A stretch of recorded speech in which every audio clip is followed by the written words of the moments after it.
facilitate that. But let me just say my name, first of all, I'm Skip Oppenheimer. I'm the president of the Frank Church Institute board, which is my great pleasure to be a part of.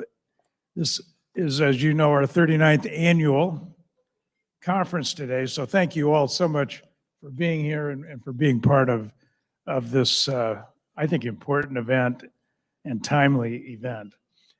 As I know Sam has mentioned, other speakers, of course, Jim Risen, I think Monica and others have noted, Senator Church and Bethine truly devoted their lives to preserving, promoting, protecting democracy in the United States and around the world. And today, we've come together in honor of that, and specifically to remember Senator Church's contributions in defending civil liberties and ensuring citizen trust in important civic institutions.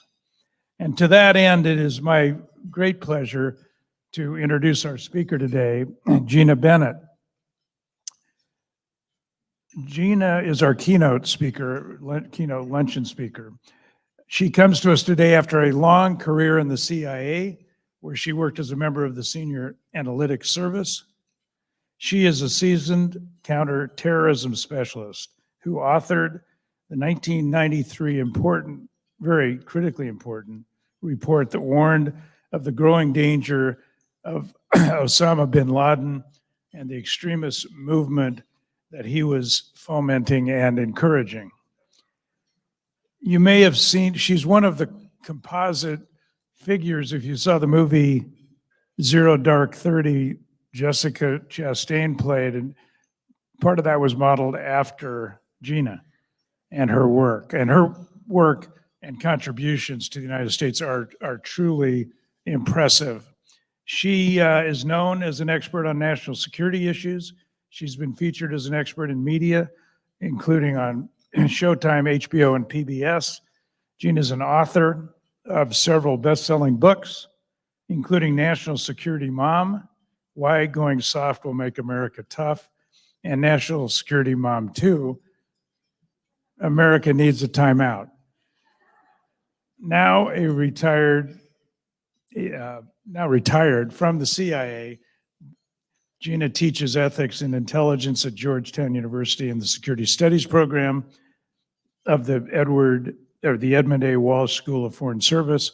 She also teaches at George Washington University in the International Policy and Practice program at the Elliott School of International Affairs. She is a founding board member, and an advisor for Girl Security, which is an organization that has, among other activities, educational programs that aim to teach K through 12 girls and young women older than that, and gender minorities and others about security issues, and also giving them ideas and information about pathways into the national security sectors. She is a mother of 5, and that's an operation in which I'm sure that her espionage and spy skills may come in handy. So please join me in welcoming our speaker today, Gina Bennett. Gina.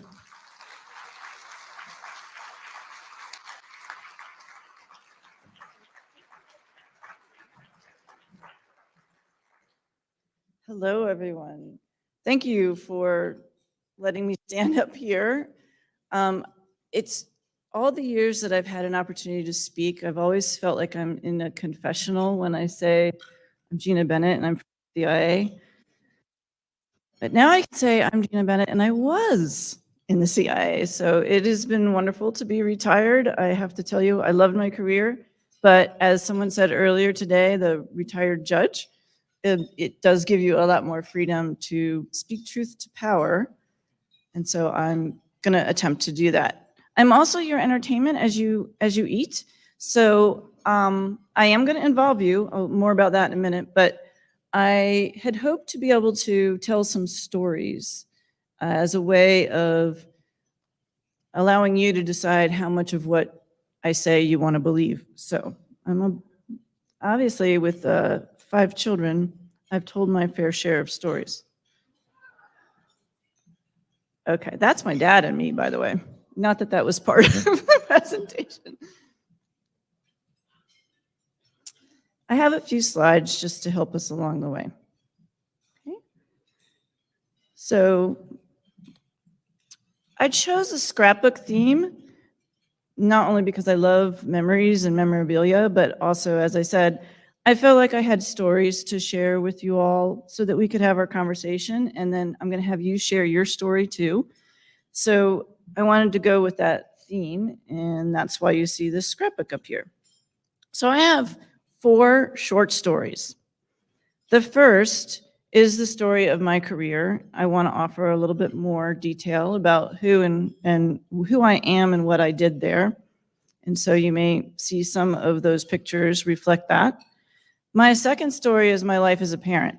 So yes, those girls are not all my girls. I have only 2 and 3 boys. But I want to share a little bit about that side of my chaotic life because it actually has tremendous impact on my role in national security. So that's going to be my second story, is that life and integrating my life at work and my life at home, and why I chose the whole parenting theme. So that's the second story. The third story is your story. So if you all, I hope, have brought your cell phones and you've done the whole QR code with menus at bars and restaurants, right?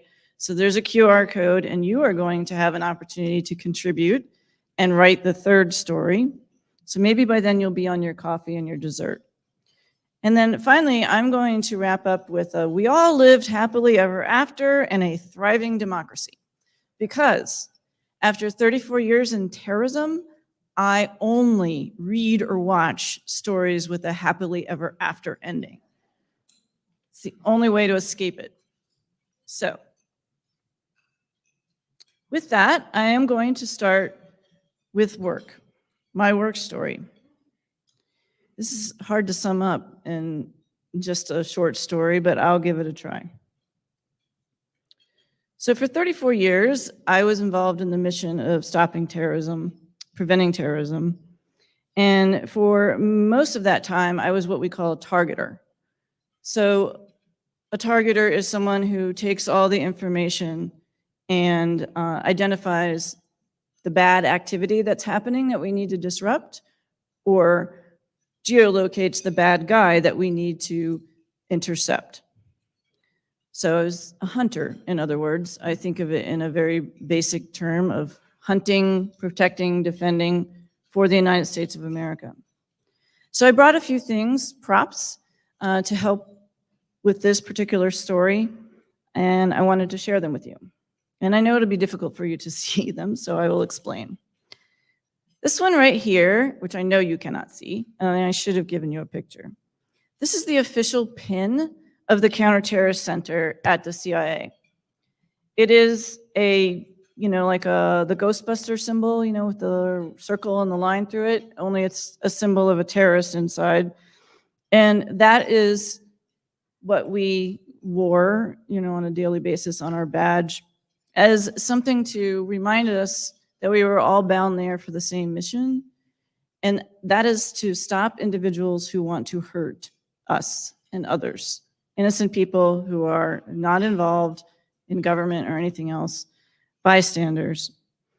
I got involved in counterterrorism because when I first left the University of Virginia, where I studied undergrad, I had the opportunity to meet a parent of one of the Pan Am 103 victim family members. Some of you may remember, but Pan Am was a US airline a long time ago. And this particular airline was flying from the UK back to the United States about 3 days before Christmas. And on the plane, there were a number of students from Syracuse University who had been, abroad for a semester abroad. And the plane blew up. It was bombed by the Libyan government over Lockerbie, Scotland. So 272 people were killed. 171 of them were Americans. And very early in my career, I was 22, I had the opportunity, as I said, to meet some of the parents from that particular attack. And one of them in particular, she was a mother, and her daughter had been on the flight. And I realized when I went to hug her after our very short conversation, we were up on the hill, that I don't know, anything about her daughter, actually, not anymore anyway. But I realized that this woman, this mother, was never going to be able to hug her daughter again, ever. And knowing that her daughter was a year younger than me made me realize in that moment, I never want this to happen to another mother, to another parent, to another person, another loved one. And at that moment, that mission just bit me. And it held me for 34 years, and I don't regret that. It's not the easiest mission in the world, and it certainly had a lot of hard experiences, but that mission just drove me in my, at a cellular level right from the very beginning. And I'm not the only one. So for everyone in the Counterterrorist Center and in that mission, well before 9/11, before anybody knew counterterrorism was a career, certainly before it was cool, and absolutely before schools even offered courses in it, we were wearing this pin because this is the person we wanted to stop so that we could save people from that tragedy and horror of that mother. So the second item I brought is this. Let's see if I can get it to work again. I got it to work for the class yesterday. Yeah, see the little light? And the whistle. What is this? On September 11th of 2001, I was working in the Counterterrorist Center at the CIA headquarters. We were all already at work doing what we do in the morning, which is finding out what happened in the last 8 hours that we were gone in the world. And it was in that morning that our, at the time, FAA, the Federal Air Administration, this was preceded to TSA, we had a detailee in our office, and he informed us that a plane had hit one of the World Trade Center towers. So, for those of us, there were only about 30 of us at that time. For those of us who had been working for years on Al-Qaeda, Osama bin Laden, and the terrorist attacks that he and his organization were planning, and we had been warning about an attack plan for the United States and imminent for some months ahead of this. So for us, it was that immediate feeling of, oh my God, this is it.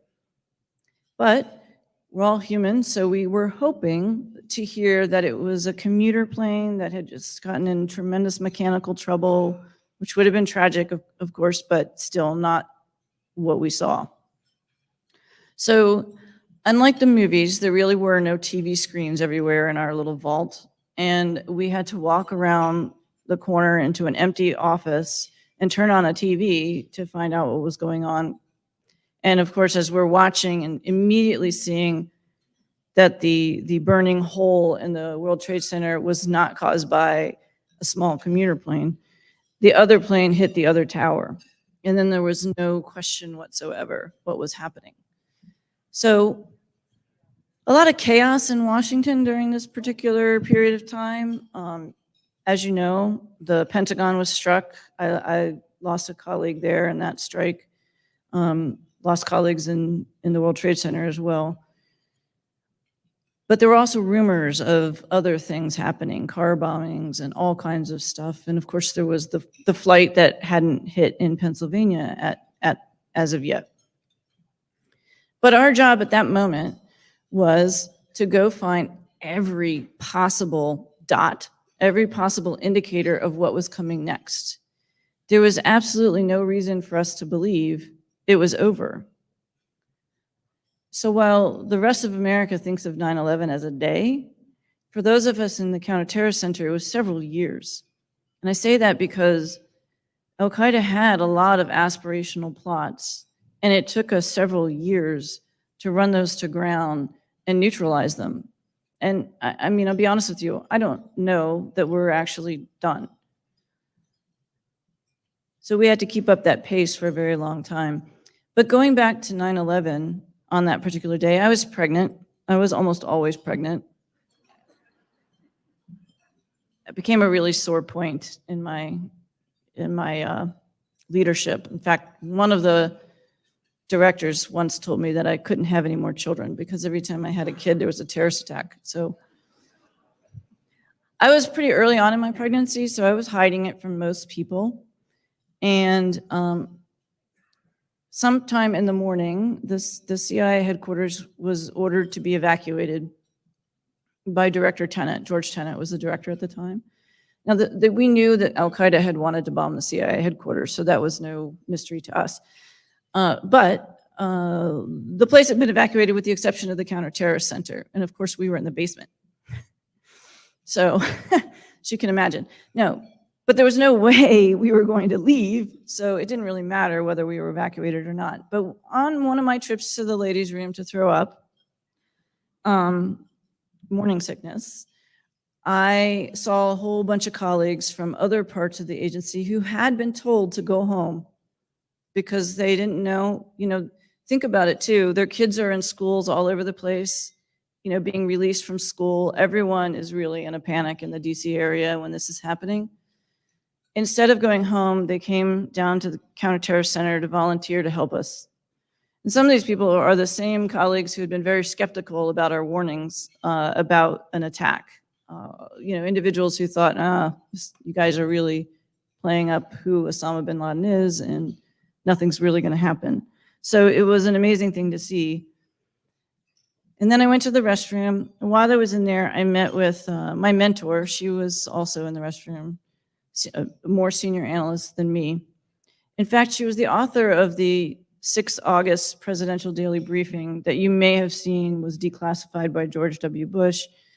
And it was the warning about the attacks that Al-Qaeda was planning for the United States. And she was in the restroom and she said, "Oh God, Gina, are you pregnant again?" And I said, "Don't tell anybody, but yes." And I said, "What are you doing?" She's like, "Well, I'm on my way up to brief Tenet and give him an update as to where we are. And so I wanted to go to the bathroom just in case we get bombed. I didn't want to be in the rubble having to go to the bathroom."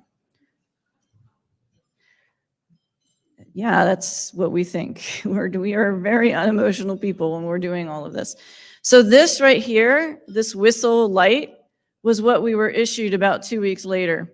So that if we're ever under the rubble, we could, and alive, presumably, we could blow our whistle and possibly be rescued. That's the job. My next article that I brought is a black band. So, we all had badges that we wore, and this band went over our badge, which is what allowed us to get in and out of the places that we worked. This band was for the 2009 Coast attack. 7 CIA officers were killed by a suicide bomber. You see him up in the corner. He had been pretending to be a willing asset, former member of Al-Qaeda, willing to provide us with information that was vital. And instead, he blew himself up, and 7 of my colleagues were killed in that blast. So when we had our memorial ceremony at the agency, those of us in the counterterrorist center, we were given these black bands to wear on our badges as we walked to our memorial ceremony, and our other officers from the agency came down and lined the halls to pay their respects. And I never took this off. I wore this to the day I retired, and now I keep it with me. In the corner here is Jennifer Matthews with her 3 children. So Jennifer was a longtime friend of mine, 3 of her kids overlapped 3 of mine, so we were in those bathroom trenches together, throwing up quite a few times. And we traveled together, and we worked very closely together in terms of the targets that we were working. She was one of our foremost Al-Qaeda experts, and she was on the operational side, so we worked very closely together. And Jennifer and I happened to be at our training center, the farm, as they call it, before her deployment to Afghanistan and before my deployment to Afghanistan, we were going to two different places. I was going north, she was going south. But we were there, I was taking what we affectionately call crash and bang, which is when you learn how to drive cars and crash into them and drive off-road and do some crazy, crazy fun stuff. And she was there doing her weapons requalification. Jennifer's a few years older than me, and she, one evening, she's like, Gina, I am not gonna pass. I'm not gonna pass. My hand, I just don't have the grip that I used to have. And she was in a panic. So I did what any good friend would do, and I handed her a beer. And I said, Jennifer, you're gonna be fine. They are going to make sure that you pass. You're going to get your grip strength back. You'll have to do some exercise, whatever. You've got time before your deployment. And so then we started talking about what I was going to do versus what she was going to do. And I was going to look for bin Laden, actually, when I went, but not like this, but I almost felt that way sometimes. But she was going to do something different in Coast. She was the chief of base in Coast, and she was one of the 7 individuals who was killed that day. While we were there talking, and because I knew Jennifer well enough to ask her the question that you really never do ask your colleagues in these situations, I said to her, how are you feeling about this? How are you feeling about the kids? And Gary, your husband. She's like, this is going to be good for them. They're going to have to learn how to get along without me, and that'll be good. They'll learn some self-sufficiency, and it'll be good. And her plans had been to come back for Thanksgiving and then stay there for the holiday, Christmas and New Year's holiday time, so that her colleagues could return home for some R&R over that particular holiday, which is what she did. So I said, okay, so no worries, that's awesome. And she's like, well, she said, the only thing I worry about is if something happened to me. She said, Gina, I don't want my kids to think I put work before them.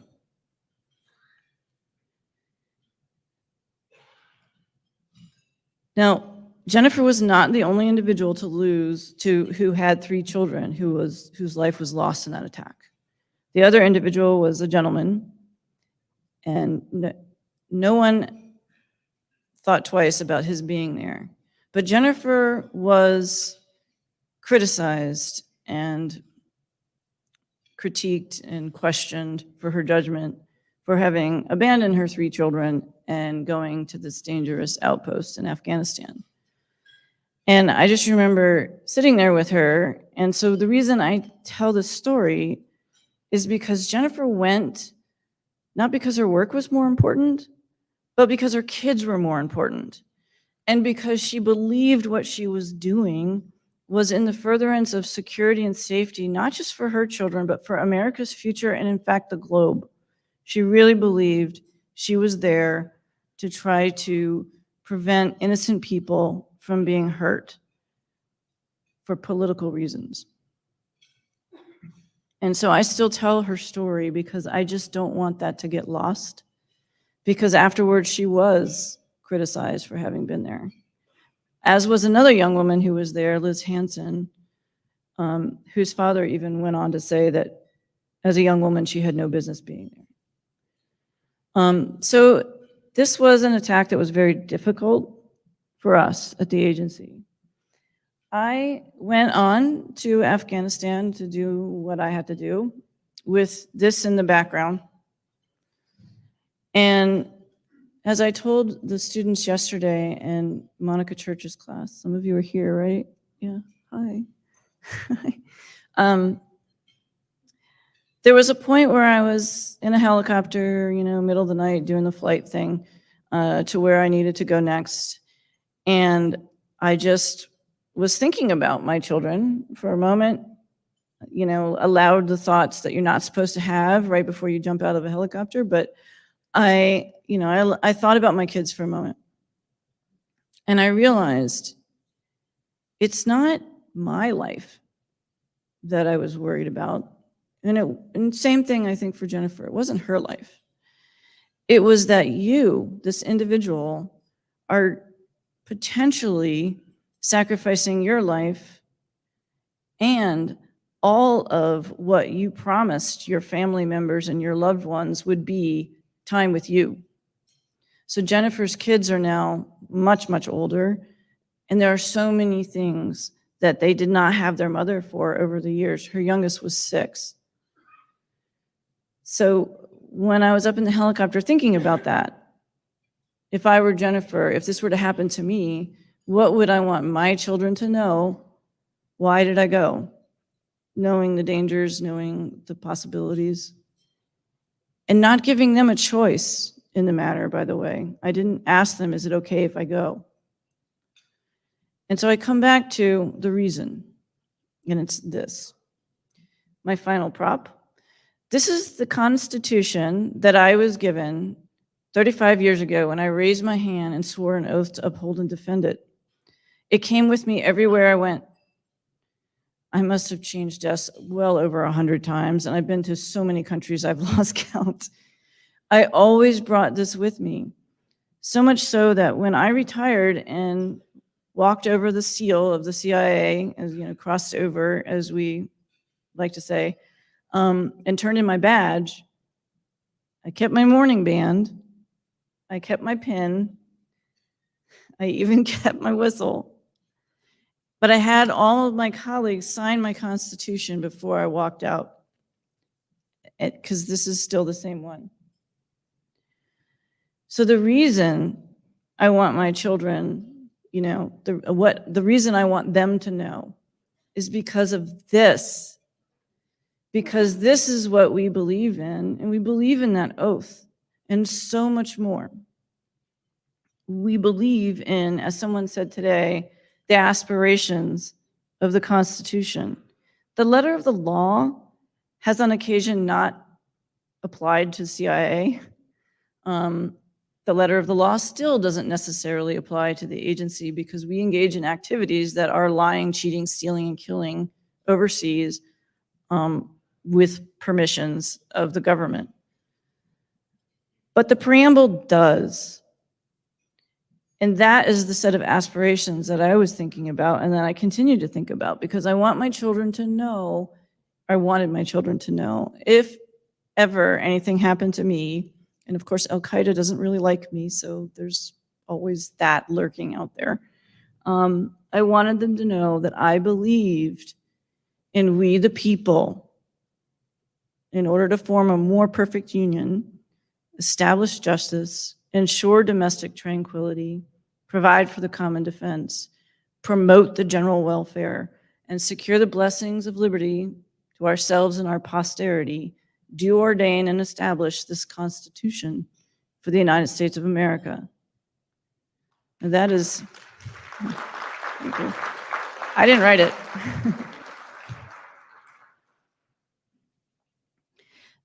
That is a weighty set of aspirations for us. And that is the thing that we believe in when we make these sacrifices. This is true. My father was a Korean War veteran. This is true for everyone. And I know there are members of the military here, former military as well.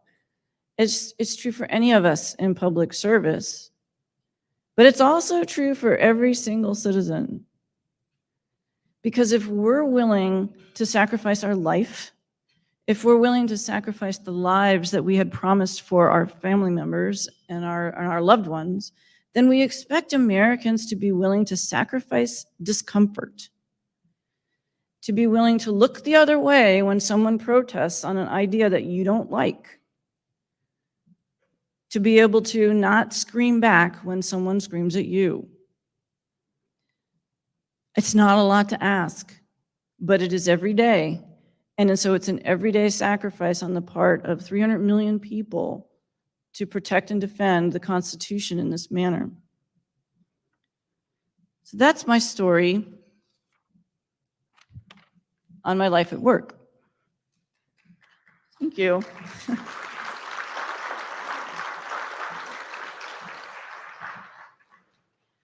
I want you to notice the little scale. This is, I know we think of this as justice, but it's because throughout these short stories, this theme of balance is going to continue to come back. And so I wanted to end this before I move on because with a nod to Ms. Church's class again, because somebody in that classroom actually asked me, I was so impressed by this. Someone asked me, how did you take care of yourself, with a career like that? And, I offered some of the things that I used to do to try to keep myself in balance. But what I find so amazing is that a young person is able and willing to prioritize emotional and mental health in the face of really hard work. That's not shying away from hard work, but it's remembering that balance is truly important. And I stumbled across it over my many years at work. In fact, I consider myself a recovering stoic. And it's taken a lot of work and a lot of therapy to be recovering. But the fact that the younger generation is prioritizing it from the get-go, I think is a sign that we're going to have more ethical decisions in the long run. So I just wanted to applaud that.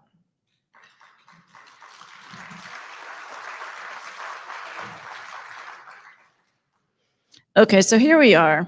Some of my kiddos, not all of them. I couldn't, I don't know, so many pictures. But at any rate, what I wanted to just talk about a little bit, because this story does have another balance piece to it, and definitely takes us to parenting democracy. I have 5 children. I had them one at a time. I have 3 boys, 2 girls. They're each dated to a terrorist attack. My first son, again, going back to the CIA saying I couldn't have any more kids. My first son, who you see up there playing in the sand, the older one, he was born 3 days before the first World Trade Center attack in 1993, which, by the way, was masterminded by the nephew of Khalid Sheikh Mohammed, who masterminded the 9/11 attack. So I was already involved in Al-Qaeda and countering this form of terrorism. So he was 3 days old. I just had a C-section, and my boss called me and said, "Oh my God, your people did this." And I didn't know what she was talking about, so I turned on the TV, and within a few hours, there was somebody with a locked pouch sitting in my hospital room, and I was dictating a piece for the next morning from my hospital. 3 days of maternity leave. So my next kiddo, Ella, my daughter down there in the corner looking like the rock star, she was born just before the Africa Embassy bombings in August of 1998. So when I was home with her for a couple of weeks, I got the call and I had to go in, and I brought her with me. And at one point, my boss took her away from me because she'd fallen asleep. And hours later, I got my kid back. And I didn't know this until weeks later when Clinton had ordered the bombing raid of Al-Qaeda's training camps in Afghanistan. And my boss said, "Oh, by the way, I had your daughter in the meeting when the president called George Tenet, and we found out about this." And I'm like, "Oh my, you predisposed my child to keeping secrets from me. She never told me that she was in that meeting." She's 25 now, and oh boy, has she been really good at keeping secrets. So I still blame him for that. Dylan, the little guy washing his police truck, he was the one I was pregnant with on 9/11. So you know his story. It was pretty brutal. I will say, I ended up, this is the 4th kid. There was one night I woke up in the middle of the night and I was like, I haven't felt this child move in a while. And so I woke up my husband. I was like, "Hey, I haven't felt the baby moving." I drank the orange juice like you're supposed to drink, and I still didn't. So I called the hospital. I'm like, "Hey," and they're like, "Come in." I told my husband, "I'm going to the hospital," and he just rolled over and went back to sleep. I went to the hospital, checked myself in, and they got me all going. I had, the baby was in a little bit of distress, but it was okay. As it turned out, I was dehydrated. So the next morning, my husband called and said, "Where are you?" And I'm like, "I'm at the hospital." He didn't remember any of it. But after that, my colleagues brought me a bottle of water like every hour, hour and a half, and the bathroom was so far away. Anyway, my youngest daughter, she was related to the Fallujah attacks in Iraq. I also worked on Abu Musab al-Zarqawi in Iraq. But as I was in labor with her, the last official thing I did at work was brief Condoleezza Rice in labor. So she still thinks that story is pretty funny. Luckily, my kids take a while. My labors are pretty long. So it all worked out fine. I didn't actually have the baby in the boardroom. I was forbidden by somebody in the chain of command, told me I wasn't allowed to have the baby there, to which I replied, with all due respect, it's not up to either of us. But my daughter didn't come out quite then. So this is my family. We had very typical scenarios like everybody, right? Illnesses, broken bones, stitches, a couple of times when the police came to visit. Yeah, some bad choices along the way, but everybody is okay. I think for the most part. My youngest is 18, so I guess the jury is still out. I always did think that dealing with toddlers and teenagers was so much harder than dealing with terrorists, though. It's a balancing act, right? So, as I said, my chaos at home, though, I think in a way is what helped me balance the chaos at work. But so this is where the narrator of the story walks in to try to explain the first 2 chapters that you just read. You're like, I don't understand. First there's this, then there's this, so I don't really get what this is all about. So my narrator will step back from this story and say, okay, you're a hunter at work and a gatherer caretaker at home. How are you doing both of these things? And that's when I learned from my my ghost hunt, narrator, that safety and security are not the same thing. I'm responsible at home, or at least I was, for helping my kids protect themselves, hopefully not go out in the cold with shorts on, which they did anyway. Not have too many broken bones, which we did anyway. But I'm also there for their security. I want them to be resilient, not just with those physical setbacks, but also with the emotional ones and the hard career disappointments that eventually came. I had to be there to help them find their true value, their self-worth, and their self-respect. I wanted them to be resistant to bullying and pressure to change. And I wanted them to know how to recover, most importantly, from a crushing broken heart. How to find the strength to believe that life is worth all the pain. That self-worth, integrity, and resilience, that's security. As a parent, a huge part, and the harder part, I think, of your job, your responsibility is not just providing security for your kids, but teaching them how to provide it for themselves. So my narrator made my whole life story clear to me. For years at work, I was focused on hunter-protector, and at home, I was gatherer-caretaker. And in fact, the hunter-protector role is the vast majority of what national security and certainly intelligence community is engaged in. So I eventually realized that the US government focus is primarily about safety, keeping America and Americans as safe as possible from physical harm. That's an important goal, don't get me wrong. I did it for 34 years. I really believed it was important. But it didn't seem enough to me. And what I mean by that is I was never convinced that the threats that I dealt with were actually existential to America. I wasn't convinced during the Cold War, when we did our duck and cover drills, that if there had been a nuclear attack, that whoever was left in America would decide to be communist. We would fight back. We did not become a caliphate after 9/11. So I believe our security is about that self-worth, integrity, the durability of our representative democracy. Otherwise, we could be living in a communist country or a caliphate, and we would be secure if our security is just about safety of buildings, borders, and people. But I refuse to see terrorism or any other really adversary as an existential threat to America. Terrorism is awful. It shouldn't happen. But it in no way threatens US democracy unless we let it. And we did let it post 9/11. We let fear drive decisions and creep in on what we knew was right. If we deny terrorists and other adversaries what they so desperately seek, which is influence on us, they lose. and we remain secure in who and what we are, Americans who remain steadfastly loyal to their Constitution. The only way to defeat terrorism or any other adversary is to not be afraid of it. So while I'm grateful that my narrator pointed all of this out, I, Gina, wanted to know why. Why is our national security so wholly structured around safety? So luckily at Georgetown, they let me pursue this line of inquiry. And this is where I came to the last part of this story, is understanding that our national security, our paradigms, especially realism paradigms for anybody out there who has ever studied IR or security studies, are very much focused on that hunter, protector, defender role. So why is that? Humankind has been around for up to 500,000 years, but 490,000 of that, we were nomadic hunter-gatherers. Why does it matter? Because the invention of writing in the alphabet didn't occur until about 2000 BC.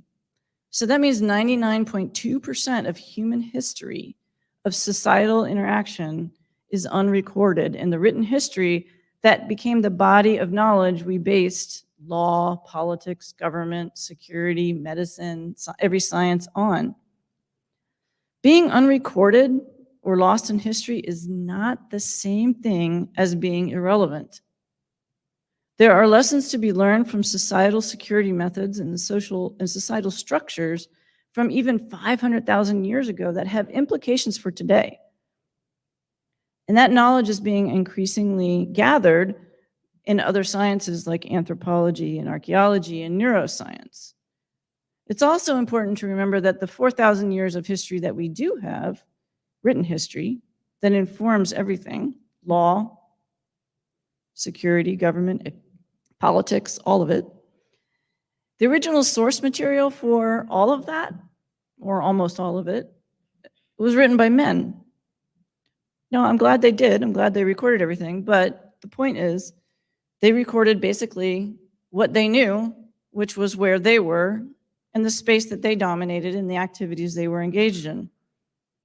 So much of that focus was on power as they conceived it, largely defined in terms of physical force, tangible aspects of government law, security, and science. And this hyper-prioritizes war and violence and exaggerating its centrality in human history.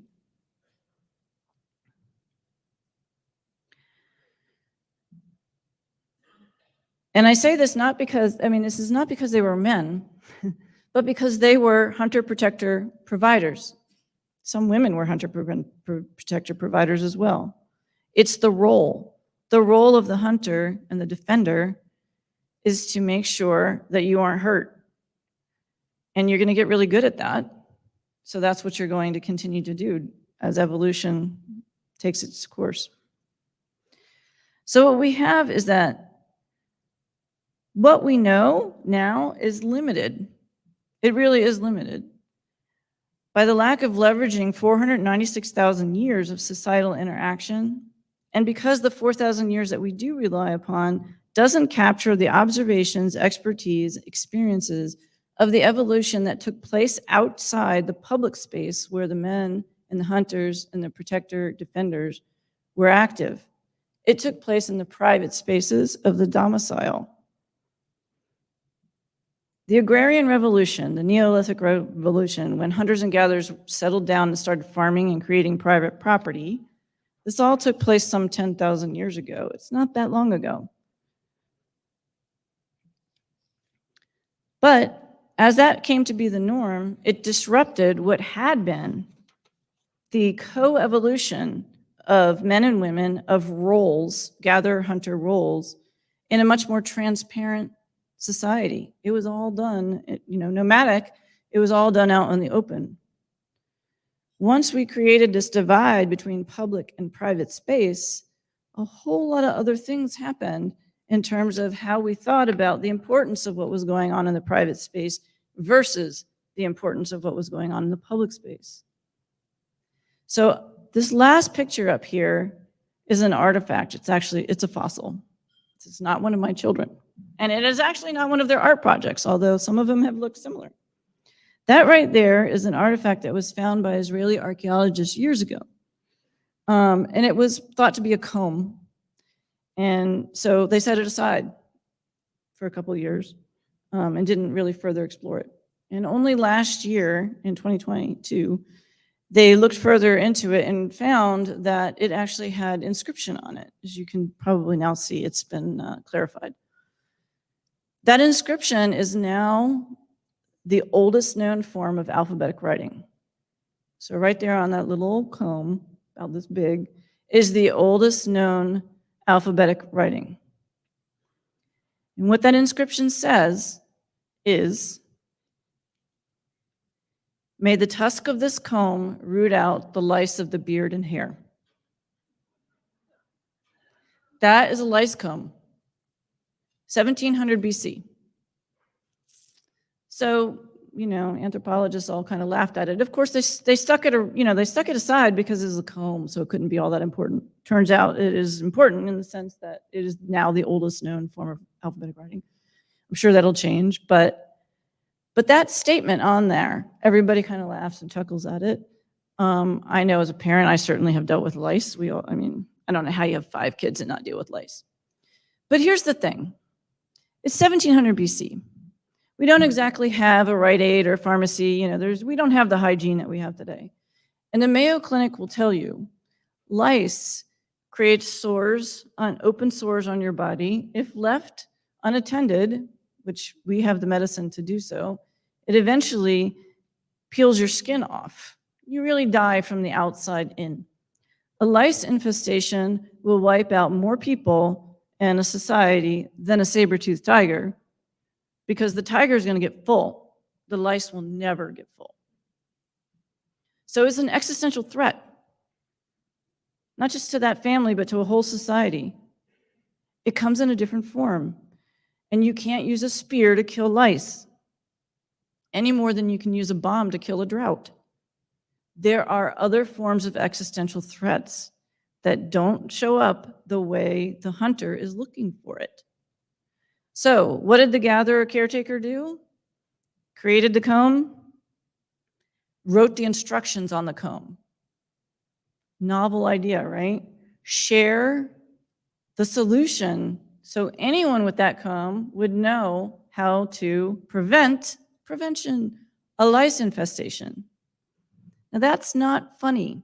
That is a different form of national security, of security approach.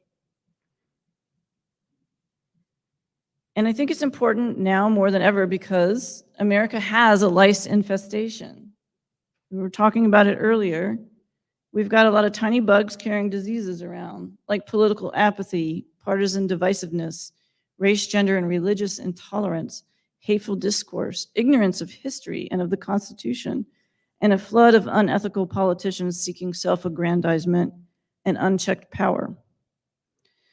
According to Pew's polling, as you talked about a little earlier, 85% of Americans think that the US political system needs major change. 85%. 58% are dissatisfied with the way democracy is working. But here's what's scary. 53% of Americans can't name the 3 branches of government. There's only 3. I thought we all could remember things in 3s. That's what I was always told. 25%, a quarter of Americans could not even name 1 branch of US government. And as we were talking about earlier, less than 2% of Americans trust the federal government to do the right thing about always. Only 15% trust it to do the right thing most of the time. That is not consent of the governed. We have a lice infestation. I promised, though, we would get to your story. So get your phone out. You've done this before. QR code, vote. You'll see.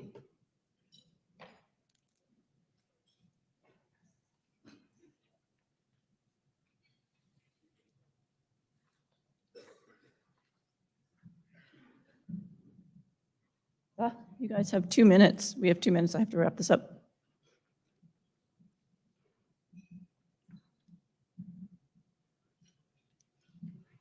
Who's my timekeeper?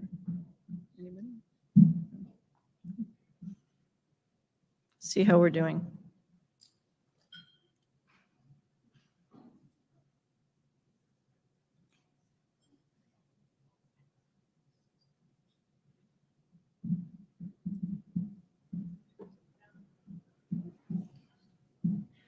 All right, this is good stuff.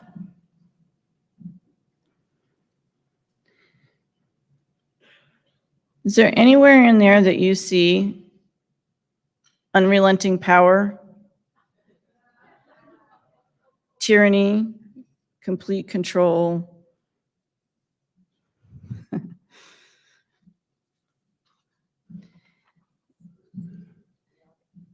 Whether you're a parent, you've been parented, you are being parented, you want to be a parent, or you just never want to be parented, you understand the balance that it takes. It's a struggle to create that balance, the balance between being a dictator in your home, being a dictator at work, being a dictator in this country, the balance between being so nurturing and so free for all that you don't provide a safe space or safety for your kids, or you turn a blind eye to everything that happens in the United States, and it's just a total free-for-all, and the sheriff gets to interpret the Constitution or whatever, as you all were talking about earlier. It's a constant struggle between the limitations and the direction and the expectations that you set and how you deal with accountability, and the freedom that you give to make mistakes, to learn from those mistakes, the forgiveness when mistakes are made, and the opportunity to regain and rebuild trust. All of those are how we parent democracy as well. It takes every single one of us to do it. It can't just be oversight in Congress. Every citizen is a part of oversight in democracy, just as parents are oversight in their homes. But I did promise that happy ending. So let's go back to that.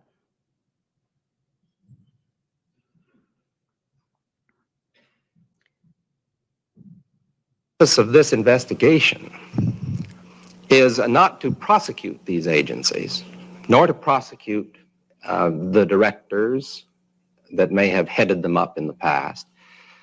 The purpose of this investigation is to conduct an inquiry. We're not seeking to undermine these organizations. We're seeking to understand what's been going on.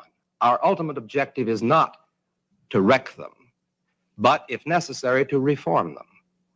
In a free society, nothing is more crucial than to maintain intelligence activities and police activities. Oh, sorry. This is where I meant. Maintaining a delicate, any disclosure which is consistent with the objective I've just described in order to accomplish the purpose of this inquiry. A free society depends upon maintaining a delicate balance between preserving individual freedom on the one hand and maintaining a good order on the other.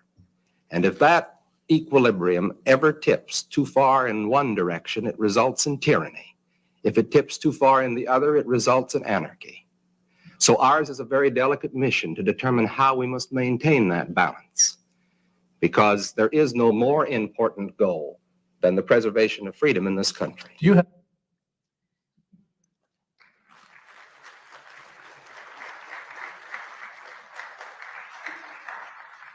So I realized I didn't leave. I have 120, which is when you all are supposed to be moving on to, or 123 even. I'm sorry, I've cut into your time. I will be in one of the rooms, so I'm not afraid of questions. So, but I thank you for indulging me. I hope you enjoyed the storytelling. Thank you for being part of the story. And just in sum, it's all about a balance. It always has been, and it always will be. We don't want anyone taking that skill away. So thank you, everybody. Oh, thank you so much, Gina. Absolutely. That was incredible. Incredible.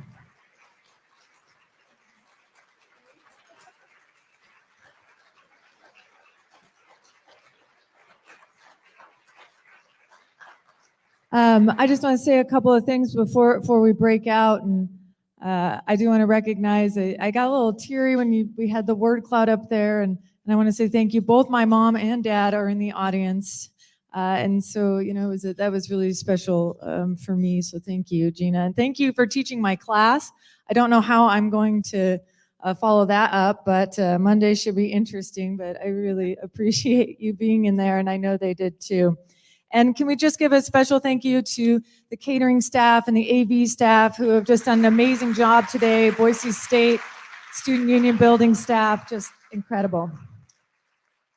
And I do want to also thank our programming chair, Todd Achilles. I don't know where Todd is. But Todd and I had to do some spy work ourselves to get Gina's contact information. That is not a joke.